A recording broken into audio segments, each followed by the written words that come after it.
Unnao rape पीड़ित और उनकी मां ने दिल्ली पुलिस पर सुरक्षा देने के बहाने जबरदस्ती धरने से उठाने और साथ ले जाने का आरोप लगाया। आरोप यह भी लगा कि पुलिस ने रेप पीड़ित की मां को बीच सड़क पर फेंक दिया, उनकी लड़की को अपने साथ लेकर चली गई। और ये घटना तब हुई जब दिल्ली हाईकोर्ट के फैसले के खिलाफ रेप पीड़ित, उनकी मां और योगिता भयाना नाम की सामाजिक कार्यकर्ता इंडिया गेट के सामने धरने पर बैठ गईं। इस पर पुलिस ने उन्हें जबरदस्ती हटाना शुरू किया, लेकिन रेप पीड़ित की मां ने वहां से हटने से इनकार कर दिया। इसके बाद पुलिस उन्हें उठाकर ले जाने में जुट गई।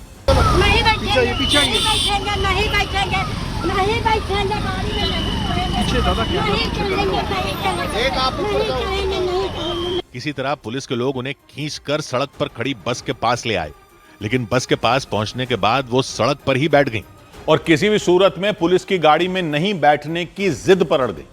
पुलिस के अधिकारियों ने उन्हें समझाने और मनाने की तमाम कोशिश की, लेकिन लाख समझाने बुझाने के बाद भी वो नहीं मानी। इसके बाद एक बार फिर पुलिस के लोगों ने उन्हें जबरदस्ती बस में चढ़ाने की कोशिश शुरू की। इस दौरान पुलिस के अधिकारी लगातार उनसे सहयोग करने और बस में बैठने की अपील करते रहे।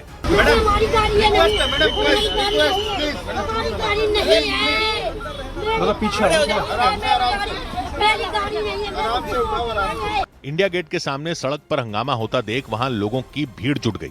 हालांकि बाद में सामाजिक कार्यकर्ता के समझाने के बाद किसी तरह रेप पीड़ित की मां बस में बैठ गई और उनके बैठने के बाद पुलिस ने सामाजिक कार्यकर्ता और रेप पीड़ित को भी उसी बस में बैठा लिया। इसके बाद पुलिस उन तीनों को वहां से लेकर निकल गई, लेकिन उन्हें कहां ले जाया गया इसकी जानकारी किसी को नहीं दी गई।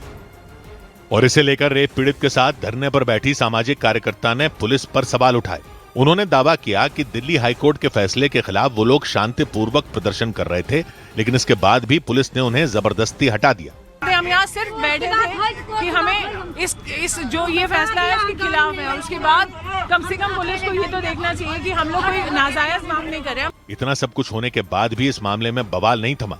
रेप पीड़ित की मां ने पुलिस पर आरोप लगाया कि धरना स्थल से हटाने के बाद पुलिस ने जबरदस्ती बस से उन्हें उतार दिया था और उनकी बेटी को पुलिस साथ ले गई। आरोप लगाया गया कि पुलिस वाले रेप पीड़ित को सुरक्षा देने के बहाने बस में बैठाकर शहर के अंदर ही घुमाते रहे। और इसके बाद रेप पीड़ित ने फोन करके सामाजिक कार्यकर्ता को इसकी जानकारी भी दी। उन्होंने पुलिस और सीआरपीएफ के जवानों पर बंदी बनाने का आरोप लगाया।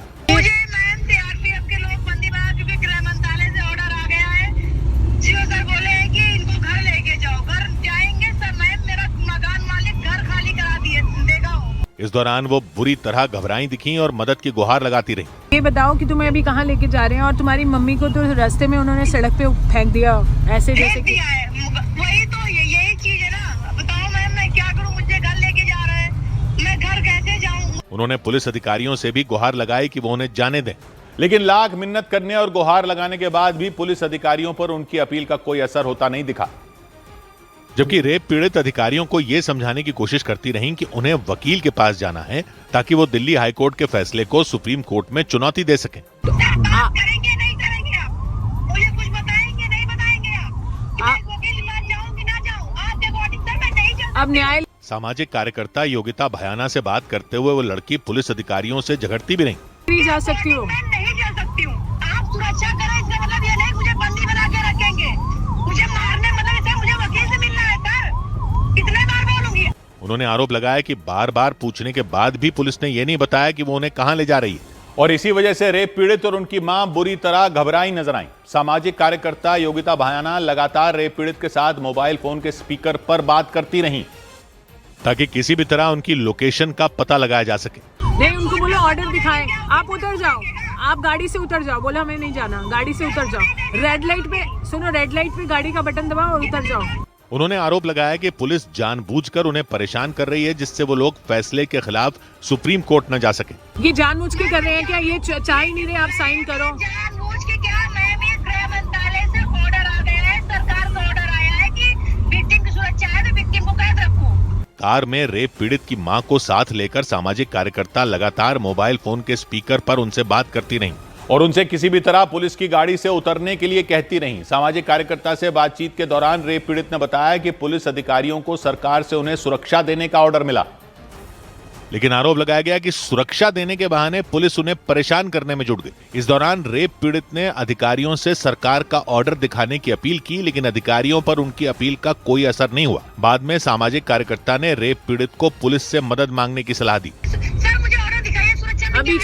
अभी चाहिए नहीं तो बोलो, अभी 112 नंबर पे कॉल करो, मुझे बोलो मुझे बंदी बनाया जा रहा है। काफी देर तक मोबाइल फोन के स्पीकर पर रेप पीड़ित बात करती रहीं। इस दौरान सामाजिक कार्यकर्ता के साथ बैठी उनकी मां रोती बिलखती रहीं और हाथ जोड़कर अपनी बेटी के लिए मदद की अपील करती रहीं। उन्होंने आरोप लगाया कि पुलिस और सीआरपीएफ के जवानों ने उन्हें और उनकी बेटी को जबरदस्ती धरने वाली जगह से उठाया था और बाद में उन्हें धक्के मारकर बस से नीचे उतार दिया था। उन्होंने ये भी आरोप लगाया कि सीआरपीएफ के जवानों ने उनके साथ बदतमीजी भी की। मेरी लड़की को बंदी बना के सीआरपीएफ हमको धक्का देके उतार दिया, बोला तुम्हारी ड्यूटी हम नहीं कर रहे, तुम उतरो मैडम मेरी गाड़ी से। न्यूज़ 18 के कैमरे पर बिलखते हुए उन्होंने सरकार से अपने लिए और अपने बच्चों के लिए सुरक्षा की मांग की। तो जब सिक्योरिटी मिलेगी तभी हम धरना प्रदर्शन पे उठेंगे, तभी मेरे बच्चे सेफ रहेंगे, देवर का बच्चा सेफ रहेगा। उन्होंने इस बात की भी आशंका जताई कि कहीं कुलदीप सिंह सेंगर के लोग उनके बच्चों को नुकसान न पहुंचा दें। और रेप पीड़ित की मां की तरह उत्तर प्रदेश के उन्नाव में रहने वाली उनकी बहन ने भी परिवार के लोगों पर हमला होने की आशंका जताई और दिल्ली हाईकोर्ट के फैसले पर सवाल उठाए। उन्होंने आरोप लगाया कि कुलदीप सिंह सेंगर और उनके आदमियों ने मिलकर उनके परिवार के कई लोगों की हत्या की थी। उन्होंने मेरे बड़े पापा को मारा था, फिर मेरे पापा को मारा, फिर मेरी बहन के साथ ये कांड हुआ। वो बाहर तो आ गए हैं लेकिन हम लोगों के ऊपर खतरा मंडरा है। उन्होंने ये भी आरोप लगाया कि कुलदीप सिंह सेंगर के लोग उनके परिवार को आए दिन जान से मारने की धमकी देते हैं। आदमी बाहर घूम रहे हैं, धमकियां देते हैं कि अब तो भैया आ ही रहे हैं, अब तुम मेरा क्या कर सकती हो, एक एक को मारूंगा।